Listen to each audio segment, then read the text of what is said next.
Halo Bapak Ibu peserta uji kompetensi. Setelah Bapak Ibu mengikuti coaching klinik, Bapak Ibu diminta untuk fokus berlatih mempersiapkan sebaik mungkin agar uji kompetensi sukses.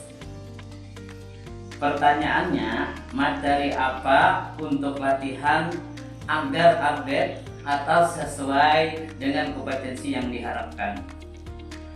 Bagaimana pola latihannya? Nah, agar tidak salfok alias salah fokus, ikuti tutorial berikut anti salfok, anti ribet. Pembekalan dalam uji kompetensi guru mudah ke guru madya. Soal yang kita gunakan untuk soal pada hari ini beliau mengirimkan satu file yang isinya itu tentang peraturan pemerintah nomor 2626 tahun 2023 tentang model kompetensi guru. Nah, di sini kami secara privat alhamdulillah gratis ya teman-teman. Nah, pada hari ini kita diberikan pembekalan untuk membuat soal sendiri. Bapak Ibu guru, agar kita tidak salah fokus dalam latihan uji kompetensi, kita harus memahami dahulu materinya yang bersumber dari peraturan Dirjen GTK Kementerian Pendidikan, Kebudayaan, Riset dan Teknologi nomor 26/B/HK.04.01/2023 tentang model kompetensi Bapak Ibu. Nah, pada materi inilah nanti kita akan disajikan berbagai soal, baik itu SJT ataupun studi kasus. Teman-teman guru, kita perhatikan di sini ada lampiran. Ini adalah tentang kamus kompetensi guru. Kami dulu, setiap guru memiliki 4 kompetensi. Apa saja itu? 1. Kompetensi pedagogik, 2. Kompetensi kepribadian, 3. Kompetensi sosial, 4. Kompetensi profesional. Nah, kita pahami dulu definisi. Kita ambil contoh ya, misalnya si pedagogik ya.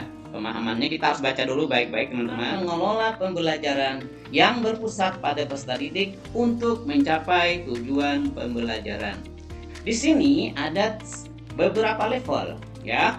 Ada level kompetensi, ada deskripsi. Misalnya kita ambil level 1.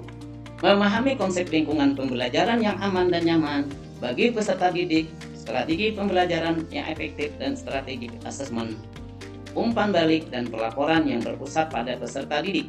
Tekanannya di sini memahami. Sedangkan level 2 ini melakukan. Nah, level 3 itu mengevaluasi. Lalu ada level 4. Level 4 ini berkolaborasi. Sedangkan level 5 membimbing rekan sejawat. Lalu kita pahami level indikatornya. Jadi kalau level 1 itu tadi memahami, maka level 1 ini indikator kompetensinya. Indikator kompetensi adalah lingkungan pembelajaran yang aman dan nyaman bagi peserta didik. Di level 1, pentingnya dan manfaat lingkungan pembelajaran yang aman dan nyaman bagi peserta didik. Nah, demikian seterusnya. Level 2 menerapkan, level 3 mengevaluasi, level 4 kolaborasi, level 5 membimbing. Bapak Ibu, kita bahas sedikit hubungannya level kompetensi ini dari level 1 sampai 5 ini dengan teori taksonomi Bloom dari Anderson. Di mana level pertama itu pengetahuan, level kedua pemahaman, level ketiga penerapan. Ini adalah low order thinking skill.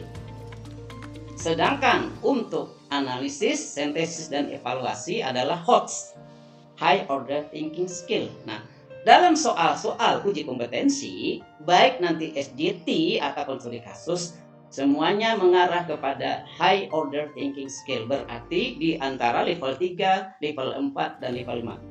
Pengalaman saya, 90% soal berdasarkan level 5 tahap mengevaluasi, yang mana hal tersebut pencapaian tertinggi dari taksonomi Bloom. Nah, demikian juga teman-teman, silahkan analisis untuk kompetensi kepribadian, kompetensi sosial, dan kompetensi profesional. Silahkan teman-teman identifikasi seperti ini. Tidak mungkin soal akan tampil ke depan Bapak Ibu disajikan soal LOTS. Pasti soalnya yang HOTS, High Order Thinking Skill.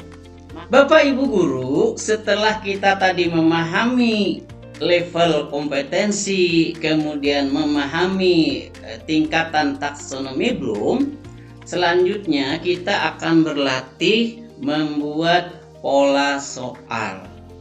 Bagaimana caranya Pak Ibu? Kalau ada yang susah, ngapain yang ribut? Nah, sekarang kita akan menggunakan sebuah AI.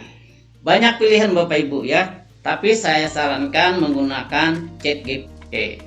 Tentu saja kalau kita menggunakan OpenAI atau AI apapun, kita punya yang namanya prompt atau perintah. Nah, jadi promptnya, saya peserta uji kompetensi dari jenjang bla bla bla bla ke jenjang bla bla bla, buatkan soal bla bla bla bla bla bla, butir soal, koma, bentuk pilihan ganda kalau mau bentuk pilihan ganda, beserta jawabannya pada level bla bla bla, kompetensi bla bla bla. Nah, bagaimana cara menggunakan ini Bapak Ibu? Hari ini kita akan langsung praktekkan bidang kompetensi profesional. Nah, saya sudah buatkan tabel karena tadi kita sudah paham bahwa tidak mungkin soal disajikan itu bentuknya lots ya. Bentuknya pasti HOTS, maka saya akan sajikan satu tabel dari memahami, kolaborasi, dan membimbing. Nah, misalnya kita ingin menggunakan yang level 5 Bapak Ibu ya, pada soal SJT Situational Judgment Test untuk kompetensi profesional. Ini sudah saya siapkan ya. Saya peserta uji kompetensi jenjang dari guru muda ke jenjang guru madya. Bagi Bapak Ibu yang dari guru pertama ke guru muda silahkan disesuaikan ya, atau dari guru madya ke utama disilahkan disesuaikan. Kemudian buatkan contoh soal situational judgment test ya, 5 butir soal bentuk pilihan ganda beserta jawabannya pada level 5 ya. Kompetensi membimbing penggunaan pengetahuan, konten pembelajaran, dan cara mengajarkannya. Pengetahuan karakteristik peserta didik yang mempengaruhi cara belajarnya, serta pengetahuan komponen kurikulum dan cara menggunakannya untuk merancang desain pembelajaran serta merancang perbaikannya. Kita tinggal buka dulu ya OpenAI-nya. Pun silahkan login ya, bagi yang enggak juga nggak masalah. Ini kita tinggal di sini salin, copy. Nah, kita tempel di sudah muncul, perintahnya pindah ke sini. Ya, Bapak Ibu hanya menunggu beberapa detik ya. OpenAI sudah memberikan contoh lebih detail ya. Di sini sudah dia sebutkan berikut adalah 5 butir contoh soal SJT dalam bentuk pilihan ganda untuk uji kompetensi dari jenjang guru muda ke guru muda pada level 5, kompetensi membimbing penggunaan pengetahuan konten, pembelajaran dan cara pengajarannya, pengetahuan karakteristik peserta didik yang mempengaruhi cara belajarnya, serta pengetahuan komponen kurikulum dan cara menggunakannya untuk merancang desain pembelajaran serta merancang perbaikannya. Ini soal-soalnya Bapak Ibu ya untuk SJT, lengkap dengan jawabannya. Jadi ini silahkan Bapak Ibu nanti berlatihnya seperti ini ya. Untuk soal 2 kan kita minta 5, ada 5 soal. Nah, Bapak Ibu sangat gampang. Ini tinggal kita copy ya. Setelah kita copy, kita simpan di tempel di sini ya sudah. Nah, kita akan menjadi satu soal untuk kita bisa latihan. Bagaimana? Gampang bukan? Silahkan Bapak Ibu coba untuk soal studi kasus, untuk jenjang yang berbeda, atau soal lain dengan menggunakan prompt ya. Nanti kami sediakan contoh-contoh prompt atau perintah yang kita sudah siapkan untuk Bapak Ibu. Semoga bermanfaat. Semoga Bapak Ibu sukses. Pengalaman adalah guru yang paling bijaksana. Selamat mengikuti ujian kompetensi. Semoga sukses.